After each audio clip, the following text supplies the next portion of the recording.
嗨，大家好，我是强哥，欢迎来到我的频道。今天跟大家分享数字货币钱包被盗后用什么方法来防止及相关措施。接下来强哥还是喜欢用简单明了直观的 PPT 展现在大家面前哦，这样也是一目了然的，我相信学起来也非常轻松愉悦。如果一遍没有听懂，我们下来多看几遍或者实照一遍，我相信一定会变成自己的知识及经验。有句话叫什么？熟能生巧，对。那接下来我们进入主题吧。首先，今天分享的话题是数字货币钱包被盗，怎么去防止？那这个前提我们肯定得有什么？币安交易所，还有小伙伴们没有下载币安交易所，这2个视频下方都有连接的，直接点击注册就可以了，填写邀请码，还有20%的一个手续费减免。第一个是币安啊，第二个是OE，小伙伴们可以直接点击就可以去下载注册了啊！还有小伙伴们不知道怎么下载、安装、注册、KYC 认证，可以去强哥往期视频看一下啊。对币安交易所跟OE交易所都有一套详细的实操教程，我相信大家一看就会啊。点连接这里可以直接注册啊，这里以实体身份证注册，点击一下就可以注册了啊。在这里就不再做演示。还有强哥喜欢生图的ChatGPT 成品账号，便宜合租的，这里都有，点进去都可以下载安装。还有它的一个升级连接地址， GPT 升级教程这里购买都有啊。好，那我们还是回到主题，刚才我们说的数字货币钱包被盗了怎么办？结果肯定是有方法的，那就是第二个纠正措施。强哥这里以 TP 离线签名冷钱包来举例讲解啊，保证预防我们钱包再次被盗。经过实用验证1年2年过后，它绝对是安全可靠的。在今天分享这个视频过程中，强哥是以现实的朋友，也就是第3个事件的缘由。记得朋友是在2022年9月2号的时候损失的以太币，当时折合人民币应该差不多20万啊。虽然已经发生2年，现在跟朋友聊起天来，感觉到还是历历在目的。在2022年9月2号下午6点半的时候，我的电话突然响起了啊，看是那很好的一个兄弟伙位朋友，以为他要跟我分享又赚了多少，因为那时候他经常跟我分享他在币圈的喜悦哀乐。我接通电话呢，大概有1分多钟没有出声，我心里首先想到的他是某个币困神，因为他之前跟我电话发生过这样的一个现象。我询问过后，他还是没有发生，差不多过了30多秒吧，他就直接说走喝酒去，搞得我云里雾里的。在喝酒的时候才知道他的小福利钱包被盗了，损失的以太币刚才说的差不多20万。因为这个情况是他在没有任何预兆的情况下彻底消失的无影无踪的，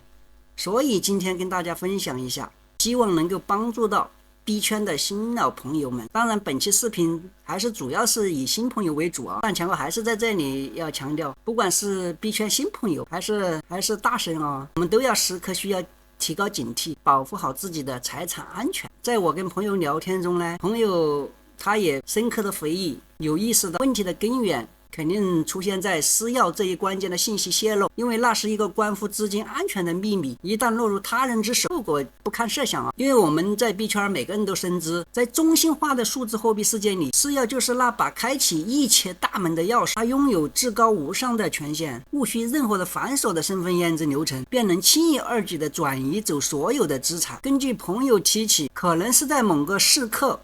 或出于某种原因，对那个至关重要的私钥进行了截屏操作，可能是那一刻的疏忽导致了他的悲剧发生。他经历了这次刻骨铭心的教训过后呢，也下定决心痛定思痛，从根本上来改正措施，并加固资金的安全防线。所以深刻意识到，任何依赖于网络在线的钱包在安全性上都还是存在难以忽视的隐患。于是他就钻进了钱包安全这个知识点的学习当中。经过他大半年的学习下来加上他的实操验证，掌握了立线签名钱包的使用方法。通过他的验证跟实操，他觉得更加安全可靠的一种储存方式，为他数字货币铺起了一道坚不可摧的防护墙。时日至今2年多过去了，他的实践验证、离线签名钱包以及卓越的安全性能，目前都在跟我分享，成功守护了他的每一份资产。这里强调一下TP 离线签名冷钱包注意的几个事项： A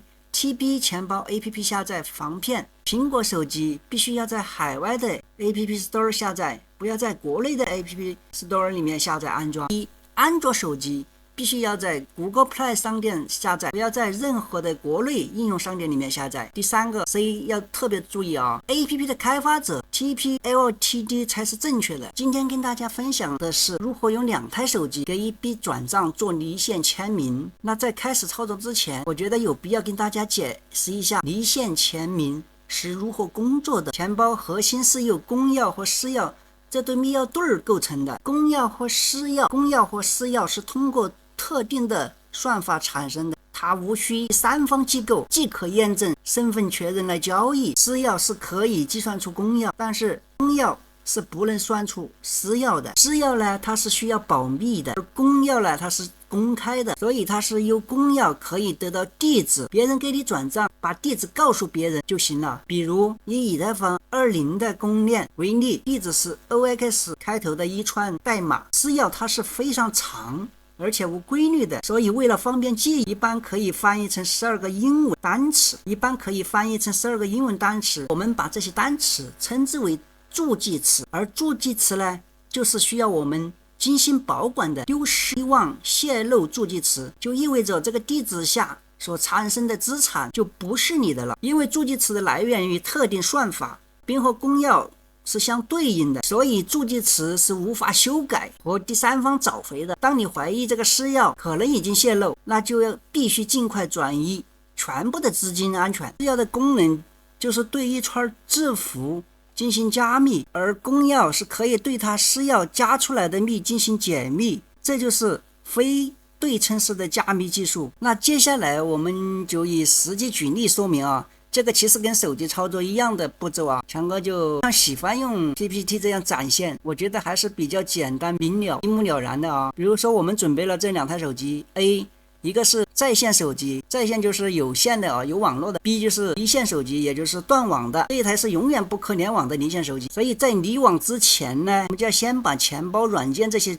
安装好，通过离线手机来生成公司钥对，并要记住私钥。而且是离线的，一定不能组网的，必须要安全的。在这里生成的公钥呢，就要把导入在线的手机里面去。导进在线手机后，也就是为了方便侦查信息、发起转账。而离线手机呢，负责转账的时候做离线签名动作，主要它就是这个功能啊。为了保护你的财产安全，它的签名是离线的，因为你都不在网上，任何人都没办法从你这个签名里面获取密码，对不对？那你这个账户肯定就是安全的。比如举个例子啊，当 A 发起我要转给 B 2个以太币，那由在线的手机来发起这个操作，在线手机对这一笔操作呢进行一次哈希运算，就得到一个哈希值，称之为字符串1。这个哈希值就是256位2进制的字符串。那接下来就是在线手机对这个字符串，它就生成一个2维码。那这个时候离线手机扫描刚才在线手机生成的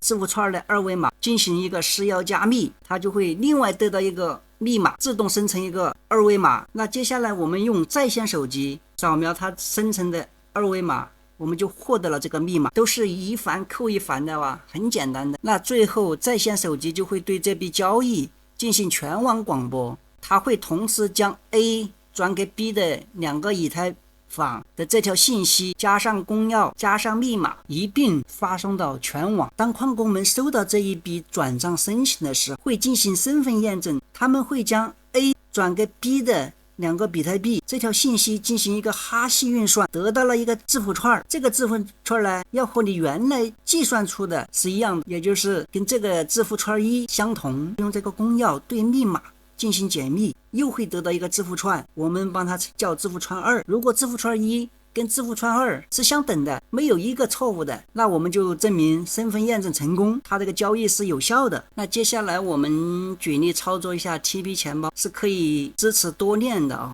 且支持2部手机离线签名的钱包软件。类似于的呢，还有 mToken， 但似乎只支持以太坊。所以在这里呢，就以 TP 钱包为例，我们要确保离线手机 TP 钱包已经安装好，保证离线手机关闭网络状态的飞行模式，并一定要确保它从此时起要永不联网。这里以以太坊为例，其他的链原理一样，选择以太坊点击添加钱包，点击导入，选择这里面的冷钱包。因为我们需要生成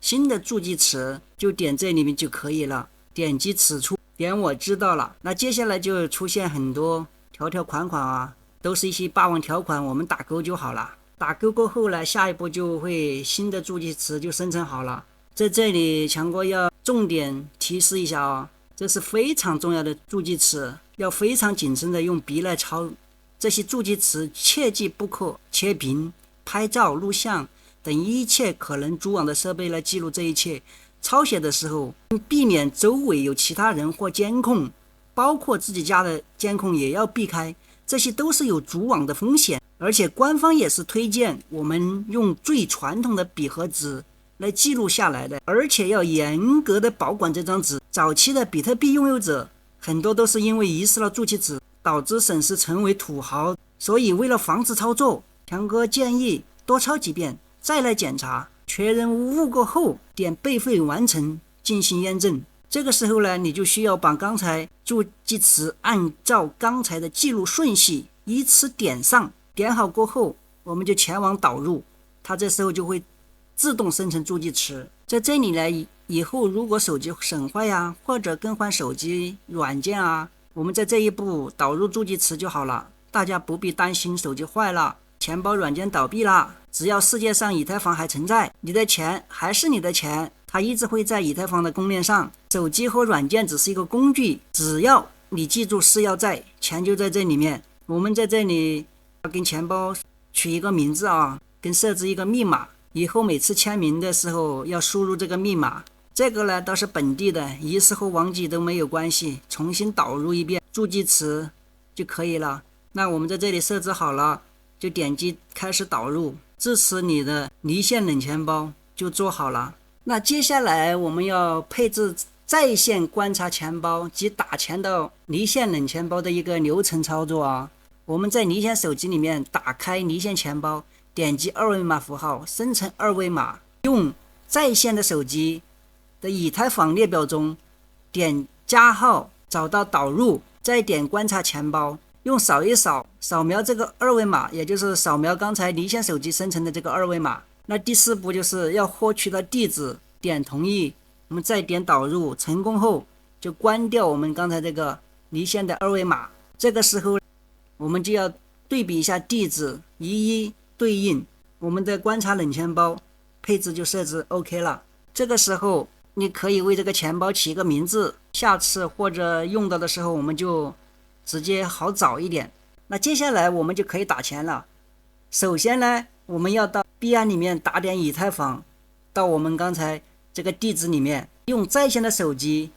币安 T 线通过区块链转账，点我知道了，再点扫一扫离线手机上的冷钱包，点二维码，这个只是获取地址啊，点它这个二维码。当然你也可以从这个观察钱包复制地址，也是一样的。那第八步就是到转账网络，千万就别选错了啊！以以太坊官方公链 ERC20 确认，输入我们提取的金额，这个就随便自己定了啊。去掉手续费，它就会实际到账剩下的，我们确认无误 OK 就好了。点提现确认，中心化交易所提现呢，一般需要几分钟到10几分钟啊，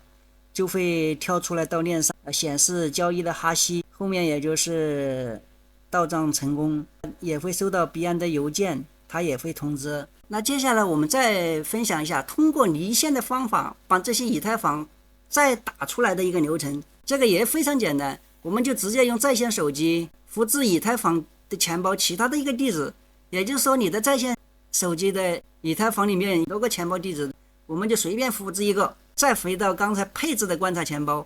我们刚才不是设置了跟冷钱包匹配的一个观察钱包吗？点转账，选择里面一个转账项目，粘贴刚刚我们复制的这个地址，我们直接点直接转账就 OK， 填入地址的以太坊数量我们自己定就 OK， 再点确认，它会点了确认过后，它会自动的分配矿工费和转出的金额。矿工费呢，在这里强哥直接建议选推荐就可以了。那下一步我们就直接点确认支付，也就是第7个步骤会弹出一个二维码，第8步就是用我们的一个离线的冷钱包扫描这个弹出来的一个二维码，要去签名，就相当于你去银行取钱一样要签名了，只是它这个是离线的。那我们扫描成功过后点确认，这时候就要输入密码了，签名就完成了。这时候就得到冷钱包密码的生成二维码，因为我们签名确认过后，它也会自动生成一个二维码，也就相当于一个密码，是用我们的一个在线手机打开观察钱包去扫描我们这个签名好的二维码，点扫一扫，它就会显示已提交，同时也显示后面4位尾号的一个地址，也会显示收到打的多少个以太坊。就几个步骤啊，其实这个步骤都很简单的，在打开手机页面，每一个步骤它都有提示的，我们按照提示来去操作就 OK 了，非常简单的，我想大家一看就会，只要能识字的，我想都 OK。 好了，整个的操作流程呢就是这样，大家下来可以进行去实操。因为强哥今天有点特殊原因啊，就没有用手机实操，我相信每一步都是详细的罗列出来了，这其实就是跟手机一模一样的步骤，一步一步的，这样也很直观的，一目了然的，我相信这点难度应该不会难到大家的啊，一学就会。强哥在最后还是要强调一下啊，本视频不构成任何投资建议啊，如是有风险，投资需要谨慎啊。好了，今天的视频呢，强哥就分享到这里了啊。如果对大家有所帮助，请留下你们宝贵的关注及赞赞哦，并开启小铃铛。下期视频再见，拜拜。